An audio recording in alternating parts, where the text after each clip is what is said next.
परिसर बघितलं आणि तिथे ॲडव्हर्टाईज बघितली आणि तिथून मग ह्या दिशेने प्रवास ॲनिमल कम्युनिकेशन आवडत होतं म्हणून आले कोर्स करायला.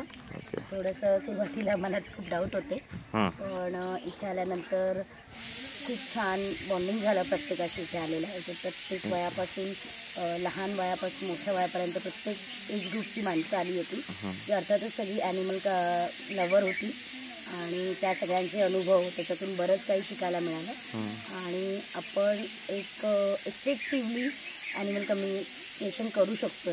त्यासाठी खूप थँक्यू मॅडमना आणि अशोक सरांना पण. छान होतं इकडचं एकंदरीत वातावरण.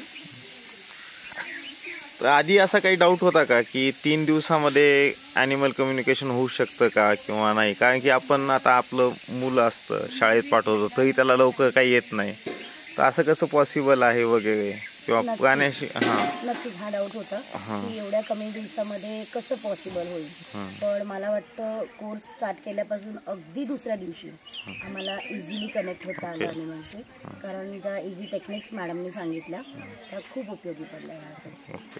आता एकदम व्यवस्थित कम्युनिकेट करू शकता प्राण्यांशी? खूप छान कम्युनिकेशन करू शकतो आणि फक्त ॲनिमलच नाही तर मी एका तलावाशी पण कम्युनिकेट. मला ते आवडेल तुम्ही सांगितलं तर शेअर करू शकता तुम्ही. तलावाशी कम्युनिकेट केलं. ओके. कारण मी बऱ्याच ठिकाणी निसर्ग निर्मित तलाव पाहिलं होतं आणि इथे आल्यानंतर मला शेततळं दिसलं. ओके. की जे मानव निर्मित होतं. येस. तर मला थोडंसं मॅडमनी सांगितलं होतं की आउट ऑफ बॉक्स जाऊन जरा तुम्ही कम्युनिकेशन करा म्हणजे तुमच्या प्रॅक्टिसला चांगलं असेल ते. म्हणून मग मी ते तळं निवडलं की त्याला काय वाटतंय कसं. तर त्याने पण सांगितलेला अनुभव खूप चांगला होता. तो सांगत होता की तयार केलेल्याची प्रोसेस अर्थात अगोदर आम्हाला त्यांनी सांगितली होती सरांनी, पण तरीसुद्धा मी त्याला म्हटलं की तुझं जे बनलेलं आहे पात्र त्याच्यामध्ये काही त्रुटी आहेत का ती तर मला सांग. तर त्याने मला सांगितलं की एका ठिकाणी खड्डा पडला आहे खालून. ओके. तो रिपेअर करायची गरज आहे. तर मी तो मॅसेज त्यांना पोचवेन आणि त्याला विचारलं की तुझ्या आतमध्ये किती जीव आहेत म्हणून. तर त्याने सांगितलं थोडेफार. मला वाटतं दगडं त्याने दाखवली म्हणजे मला ते दिसण्यात थोडं झालं असेल, पण कासव होते हे दिसलं आणि 2 दगड आहेत एका ठिकाणी. ते दगड पण दाखवले त्याने मला आणि त्याला आवडतंय की त्याच्यात जीव आहेत म्हणून ह्या गोष्टींचा. आणि त्याला मी विचारलं की तुझी साफसफाई बाबतीत तू खुश आहेस का वगैरे. तर बोललं हां ठीक आहे म्हणजे इतकं काय हे नाही आहे पण छान आहे सोय माझी. आणि माझ्यावरती माझ्या इथे येऊन ज्या माझ्या पाण्यावरती उपजीविका करतात त्याच्याने मला प्रसन्न वाटतं असं म्हणाला ते. ओके. आणि तुम्ही म्हणजे अजून एक विचारायचं की तुम्ही बाय प्रोफेशन पण हिलर आहात, हिलर आहात, ठीक आहे. तर आत्ता म्हणजे ॲडिशनल त्यात ॲड झालं की त्या हिलिंगद्वारे तुम्ही ऑफकोर्स म्हणजे आपल्या आजूबाजूंच्यांना किंवा जे काही गरजू लोक आहेत जे बिलीफ ठेवतात त्यांना हिलिंगद्वारे हील करून मदत करत होतात. आता तुम्ही प्राण्यांचे पण प्रश्न सोडू शकताय, तर हा आनंद कसा तुम्ही सांगाल किंवा ती एक उत्सुकता किंवा आता एक नवीन काहीतरी आले ते त्याबद्दल कसं सांगाल तुम्ही? मानवाला देवाने बोलण्याची ताकद दिली आहे. येस. पण बाकी सगळ्या गोष्टीत आपल्यापेक्षा खरं तर प्राणी पक्षी हे खूप सामर्थ्यवान आहेत, पण त्यांना बोलता येत नाही असं आपल्याला वाटतं. पण त्यांच्याकडे खूप काही बोलण्यासारखं आहे. इव्हन आपल्याबद्दलही ते आपल्याला सांगतात. आपल्याला जर काही गायडन्स करायचं असेल तर ते देखील सांगतात. पण त्यांची ही भाषा आपल्याला कळण्यासाठी ही गोष्ट ॲनिमल कम्युनिकेशन कोर्स हा खूप उपयोगी पडला. त्यांचं दुःख आपण जाणून घेतलं गेलं त्यातून. आता आपल्याला त्याच्यामुळे त्यांच्या भावना आपल्याला कळल्या तर त्या करेक्ट गोष्टीवरती आपण त्यांना हिलिंग देऊ शकतो. आधी मी हिलिंग देत होती पण ते जसे सजीव आहेत प्राणी आहेत माणूस आहेत तो सांगत होता की मला हा त्रास आहे तो त्रास आहे, पण प्राणी सांगत नव्हता. पण हे ॲनिमल कम्युनिकेशन शिकल्यानंतर तो प्राणी त्याचं तर सांगतोच आहे, पण मला जे माझं उत्तर नाही मिळत आहे ते माझं उत्तर पण तो मला देतोय. ही खूप मोठी गोष्ट शिकली मी. आय थिंक कुणाचं तरी ते कम्युनिकेशन मध्ये आलं पण होतं की मी तुला हील करू का, हिलिंग देऊ का.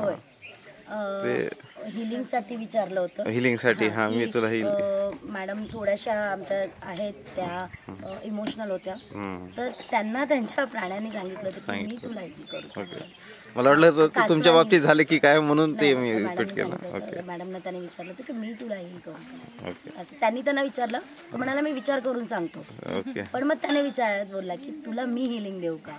म्हणजे त्याला किती काळजी आहे ही कळतं. म्हणजे आपणच काळजी नाही घेत तर हे प्राणी पक्षी आपली त्याहूनही काळजी घेतात. आणि मला असं वाटतं की आपण पाळीव प्राण्यांना जे घरात असतात त्यांना सगळे त्यांचे पॅरेंट्स प्रेम करतात, लाड करतात.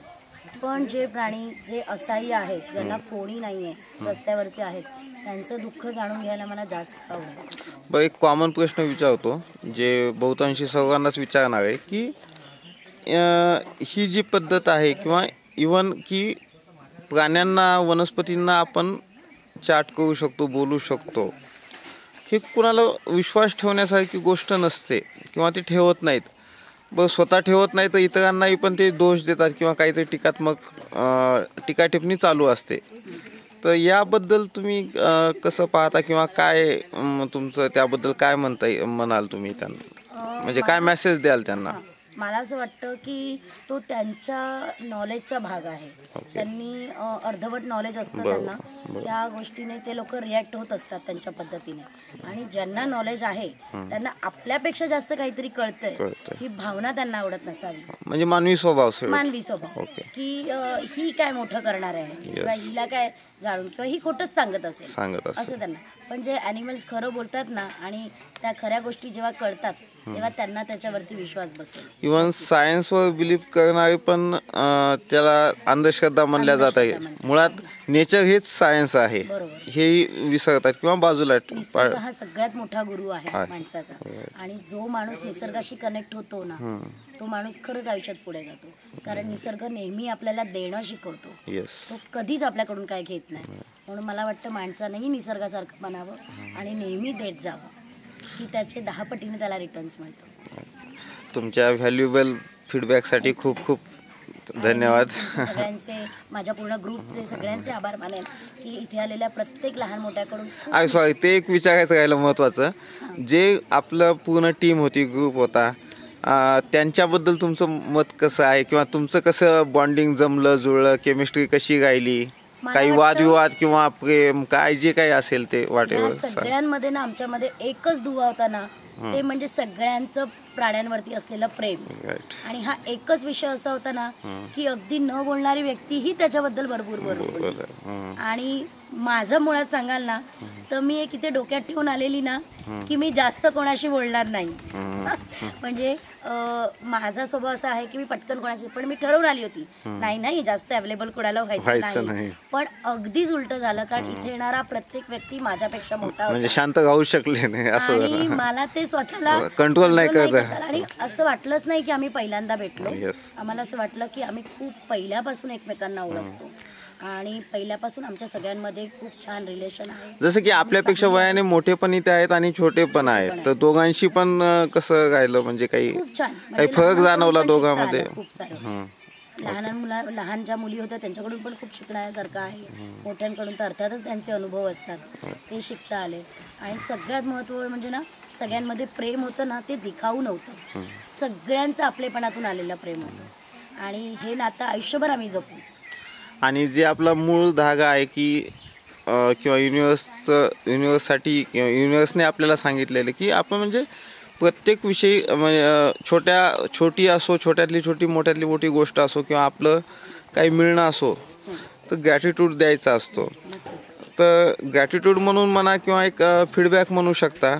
एकंदरीत इथलचं वातावरण किंवा आपण जे काय आपल्याला नाश्ता असो, जेवण मिळालं त्याबद्दल पण थोडंसं काही सांगाल यांच्याबद्दल पण, म्हणजे इथलचं जे ठिकाण आहे मुलुक फार्म त्याविषयी थोडक्यात जर बोलता आलं तर? थोडक्यात मी सांगेन ना की मला इकडे आल्यामुळे ना थोडंसं माहेरी आल्याचा फील आला.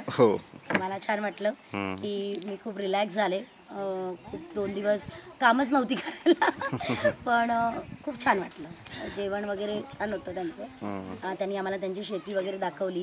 ते जे प्रेमाने शेताची काळजी घेतात ते खूप आवडलं आम्हा लोकांना. आणि ठीक आहे, असंच आम्ही दरवेळेस येऊ आणि आमची चांगली सोय होईल.